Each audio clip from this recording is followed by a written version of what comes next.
Yesus Kristus Tuhan.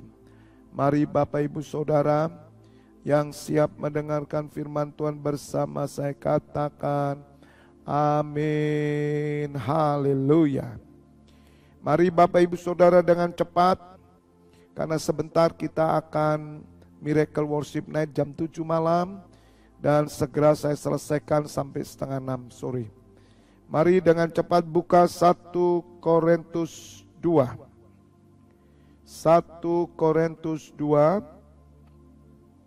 ayat 13. Dan karena kami menafsirkan hal-hal rohani kepada mereka yang mempunyai roh, kami berkata-kata tentang karunia-karunia Allah dengan perkataan yang bukan diajarkan kepada kami oleh hikmat manusia, tetapi oleh roh. Tetapi manusia duniawi tidak menerima apa yang berasal dari roh Allah, karena hal itu baginya adalah suatu kebodohan, dan ia tidak dapat memahaminya. Sebab hal itu hanya dapat dinilai secara rohani. Tetapi manusia rohani menilai segala sesuatu, tetapi ia sendiri tidak dinilai oleh orang lain. Sebab siapakah yang mengetahui pikiran Tuhan, sehingga ia dapat menasihati dia? Tetapi kami memiliki pikiran Kristus. Amin. Berbahagialah Bapak Ibu Saudara yang mendengar firman Tuhan, merenungkan dan melakukan dalam hidupnya. Saya memberikan judul pesan Tuhan sore hari ini adalah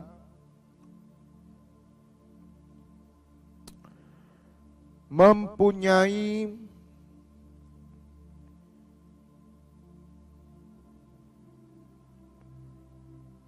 pikiran surgawi.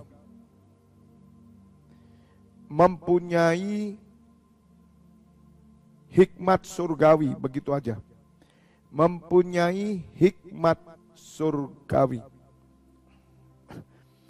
Bapak Ibu Saudara, Rasul Paulus mengajarkan kepada jemaat di Korintus bahwa setiap orang yang percaya kepada Tuhan Yesus, mereka adalah orang-orang yang mempunyai Roh Kudus. Sehingga orang-orang yang mempunyai Roh Kudus ini dapat memahami apa yang dimiliki oleh Roh. Bapak Ibu Saudara, Roh Kudus itu berasal dari Allah. Ketika kita memiliki Roh Kudus, maka kita dapat mengetahui segala sesuatu yang ada di dalam Allah. Nah, saya memberikan judul mempunyai hikmat surgawi karena Allah di surga. Maka setiap orang Kristen seharusnya memiliki hikmat atau pikiran surgawi. Jika seseorang memiliki surgawi, memiliki pikiran surgawi, maka yang disampaikan perkataan-perkataannya adalah perkataan surgawi atau perkataan rohani. Nah, Bapak Ibu Saudara, perkataan-perkataan rohani ini muncul dari pikiran-pikiran rohani. Bagaimana pikiran rohani ini akan muncul, Bapak Ibu Saudara? Ketika Bapak Ibu Saudara membaca Alkitab. Sebab Alkitab ini ditulis oleh Roh Kudus dengan perantaraan para rasul. Segala tulisan yang ada di Alkitab itu diilhamkan oleh Roh. Jadi para rasul menulis Alkitab ini dengan tuntunan Roh. Oleh karena itu Bapak Ibu Saudara, ketika kita membaca Alkitab, maka kita sedang mengetahui pikiran-pikiran roh, mengetahui apa yang Allah kehendaki, apa yang disediakan Allah, apa yang dipersiapkan oleh Allah ke depan. Bahkan kita dapat melihat segala sesuatu yang akan terjadi kemudian, yaitu langit baru, bumi baru, Yerusalem baru. Nah, Bapak Ibu Saudara, semua itu dapat dimengerti oleh orang-orang yang memiliki Roh Kudus. Orang-orang yang mempunyai hikmat surgawi. Oleh karena itu jelas Bapak Ibu Saudara, apa yang tertulis di Alkitab ini tidak akan pernah bisa dimengerti oleh orang duniawi. Karena orang duniawi, mereka tidak menerima yang berasal dari Roh Allah. Karena hal itu bagi mereka adalah satu kebodohan atau sesuatu yang tidak masuk akal. Mereka tidak dapat memahaminya karena hal itu hanya dapat dinilai secara rohani. Nah, Bapak Ibu Saudara, yang menarik bagi saya, Rasul Paulus berkata bahwa kami menafsirkan hal-hal rohani kepada mereka yang mempunyai roh. Kami berkata-kata tentang karunia-karunia Allah dengan perkataan yang bukan diajarkan kepada kami oleh hikmat manusia tetapi oleh roh.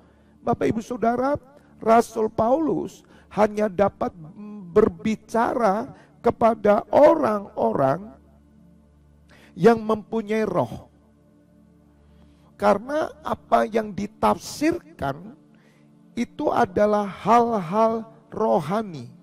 Menafsirkan hal-hal rohani kepada mereka yang mempunyai roh. Ada karunia-karunia Allah. Bahkan dikatakan bahwa perkataan yang bukan diajarkan kepada kami oleh hikmat manusia, tetapi oleh roh. Jadi Bapak Ibu Saudara, apa yang diajarkan Rasul Paulus, apa yang dikatakan Rasul Paulus ini bukan diajarkan oleh hikmat manusia, tetapi oleh roh. Sungguh luar biasa Bapak Ibu Saudara. Tuhan ingin Bapak Ibu Saudara menjalani 2033. Visi 2033. Mari Bapak Ibu Saudara, hendaknya kita senantiasa mempunyai hikmat surgawi. Karena siapakah yang mengetahui pikiran Tuhan sehingga ia dapat menasihati dia, tetapi kami memiliki pikiran Kristus. Bapak Ibu Saudara harus menyadari bahwa kita memiliki pikiran surgawi atau hikmat surgawi. Dan hikmat surgawi ini hanya dipunyai oleh orang-orang yang percaya kepada Tuhan Yesus. Dunia tidak akan pernah mengerti. Bagi dunia itu satu kebodohan. Tetapi bagi saudara yang percaya kepada Kristus, Bapak Ibu Saudara menerima pikiran-pikiran rohani, menerima sesuatu yang datang dari surga. Oleh karena itu Bapak Ibu Saudara, apa yang disampaikan, apa yang diajarkan, apa yang dinyatakan oleh pemimpin-pemimpin, oleh gembala, Maka Bapak Ibu Saudara, hal ini hanya dapat ditangkap dengan pikiran rohani, dengan hikmat surgawi.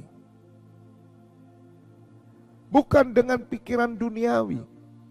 Orang-orang yang mendengarkan firman, mereka memakai pikiran duniawi, bagi mereka itu satu kebodohan, karena sesuatu yang tidak masuk akal.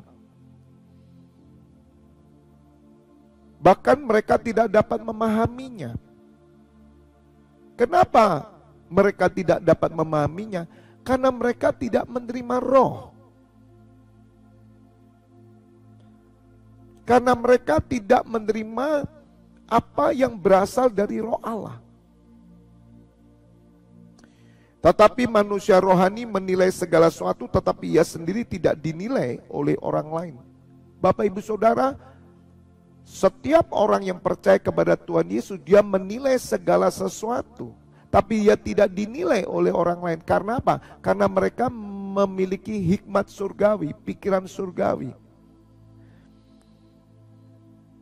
Oleh karena itu Bapak Ibu Saudara, penting sekali kita menyadari hal ini, supaya saudara merasa berbahagia, merasa bangga. Karena segala sesuatu yang datang dari atas, semuanya itu hanya dapat diterima oleh orang-orang yang memiliki roh Allah. Mempunyai hikmat surgawi, mempunyai pikiran surgawi. Bapak Ibu Saudara, itu sesuatu yang membanggakan, sebab orang dunia tidak akan bisa mengerti. Apa yang saya sampaikan sore hari ini tidak akan pernah dipahami oleh orang dunia. Begitu luas, begitu dalamnya, begitu lebarnya, begitu tingginya. Segala sesuatu yang ada di surga, hikmat Allah, itu ada di dalam saudara dan saya.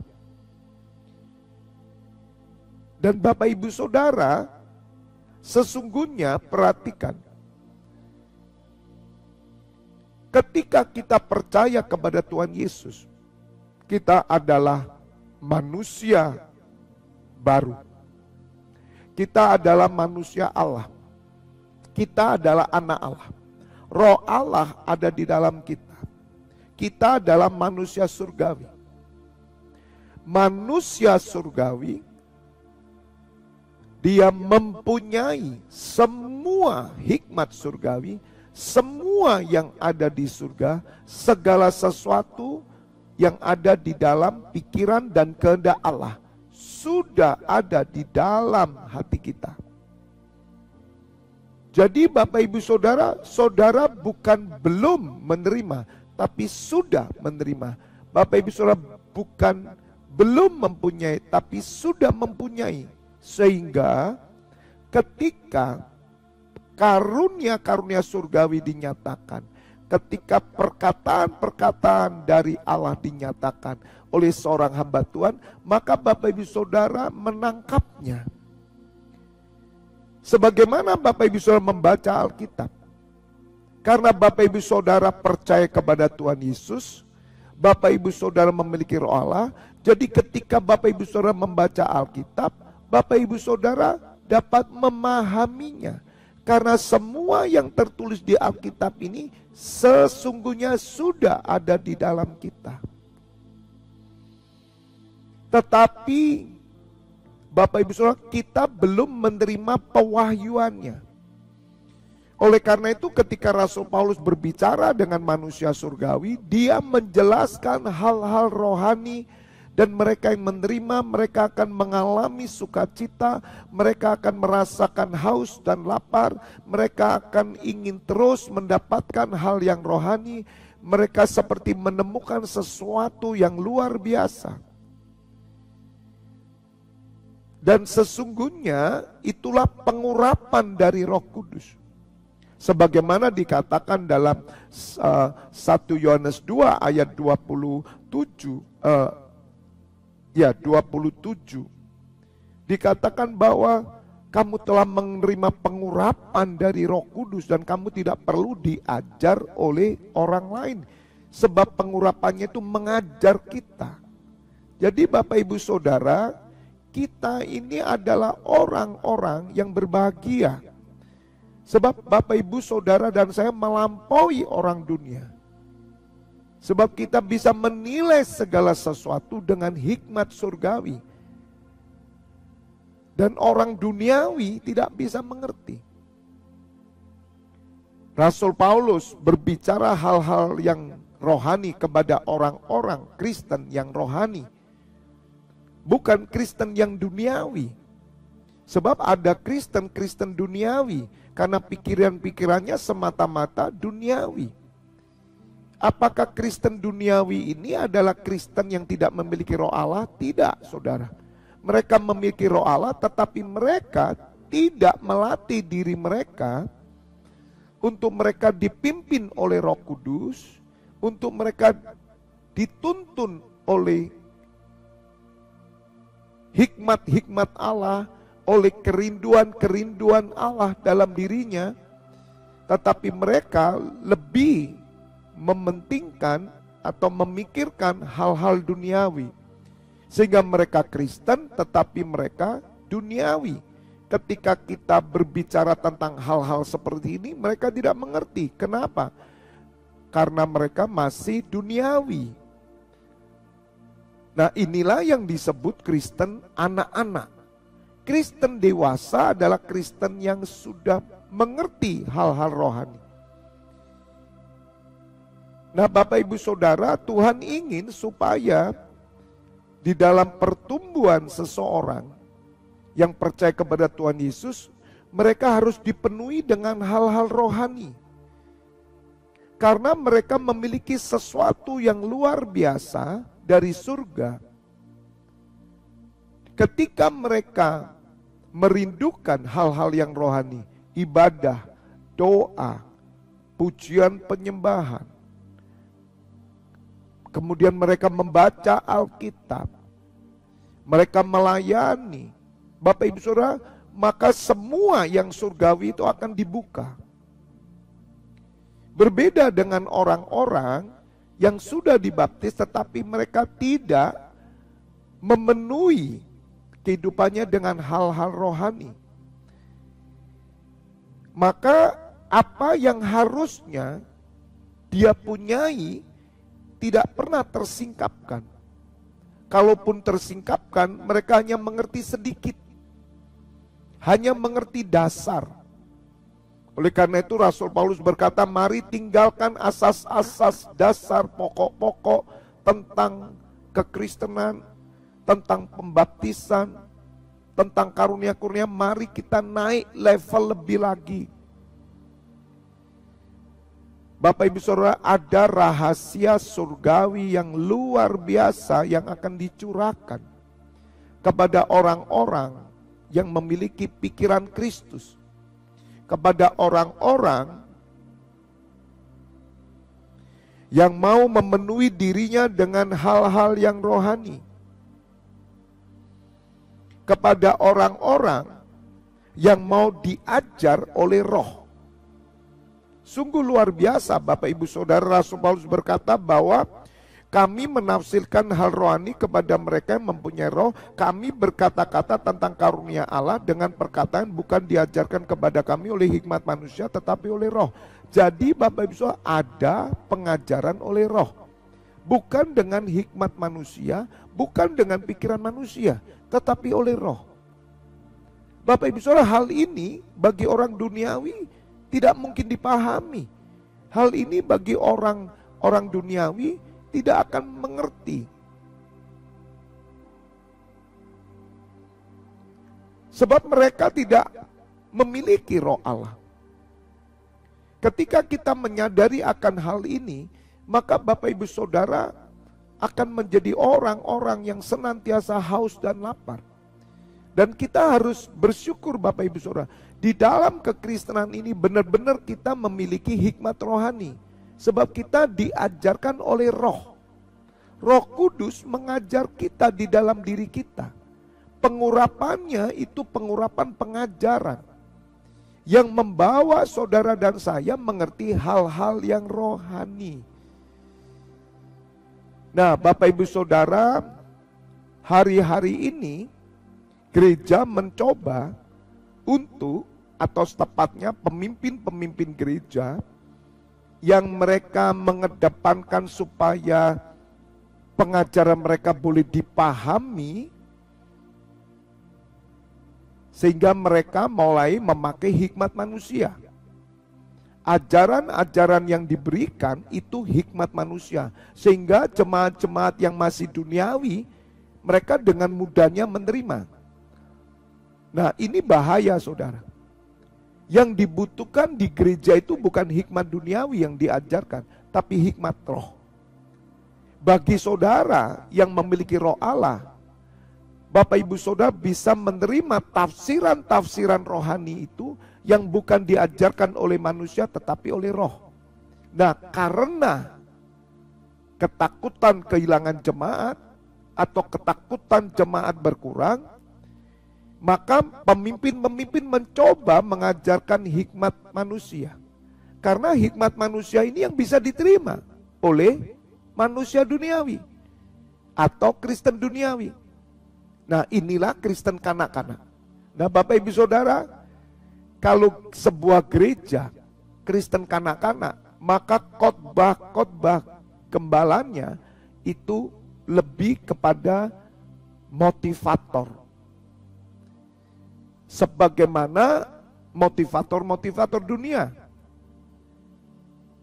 Tetapi kalau gereja ini dewasa, maka gembalanya akan berkhotbah tentang hal-hal rohani. Dan mereka yang menangkapnya ini harus orang-orang dewasa. Bersyukur Bapak Ibu Saudara, di NCCI saya menyampaikan firman hampir tiap hari, tiap minggu. Dan ini yang saya sampaikan hanya bisa diterima oleh orang-orang yang memiliki roh Allah. Banyak orang-orang yang berkata sulit sekali untuk mengerti apa yang disampaikan Pak Feby. Kenapa sulit? Karena mereka masih manusia duniawi. Dan itu yang terjadi. Ada orang-orang yang meninggalkan saya dan berkata, saya tidak sampai kepada pikiran itu, terlalu tinggi bagi saya. Nah, disitulah nyata mereka Kristen duniawi dan mereka memilih gereja yang kanak-kanak. Jadi Bapak Ibu Saudara, ada gereja kanak-kanak, ada gereja dewasa. Bersyukur gereja yang saya gembalakan adalah dewasa dan NCC Internasional adalah kegerakan yang dewasa. Karena tingkat kita adalah keimaman dan pahlawan. God bless you all. Korapasyakarapasi. Kami bersyukur ya Bapak. Terima kasih buat firman-Mu sore hari ini. Kiranya firman ini membuka mata kami bahwa kami adalah orang-orang dewasa, kami adalah manusia dalam roh, maka kami adalah memiliki hikmat surgawi. Karena kami mengerti hal-hal surgawi. Sehingga kami membutuhkan hal yang lebih dalam lagi. Kami bukan ada di level dasar, hanya anak-anak. Bapak berdoa bagi gereja-gereja yang masih kanak-kanak, supaya gembalanya mulai beralih kepada khotbah yang rohani. Walaupun tidak bisa dimengerti, tetapi mereka akan mencoba, jemaat-jemaat digembalakan mencoba untuk dewasa. Terima kasih Bapa di surga, sebentar kami serahkan imammu yang bertugas sampai nanti malam jam 12 bahkan dini hari. Dan juga sebentar jam 7 malam kami akan Miracle Worship Night. Bapa, Engkau hadir mengurapi, bahkan mujizat-Mu dinyatakan. Sampaikan kerinduan-Mu bagi kami semua di dalam nama Tuhan Yesus. Bapak Ibu Saudara, buka kedua tangan-Mu, terimalah pengurapan minyak dan anggur persetujuan dengan tubuh dan darah putranya Yesus Kristus yang menyucikan dan menyembuhkan. Dan berkat kehidupan turun atasmu dalam nama Bapa, Putra dan Roh Kudus. Bapak Ibu Saudara yang sudah menerima berkat Tuhan bersama katakan amin. God bless you all. Tetap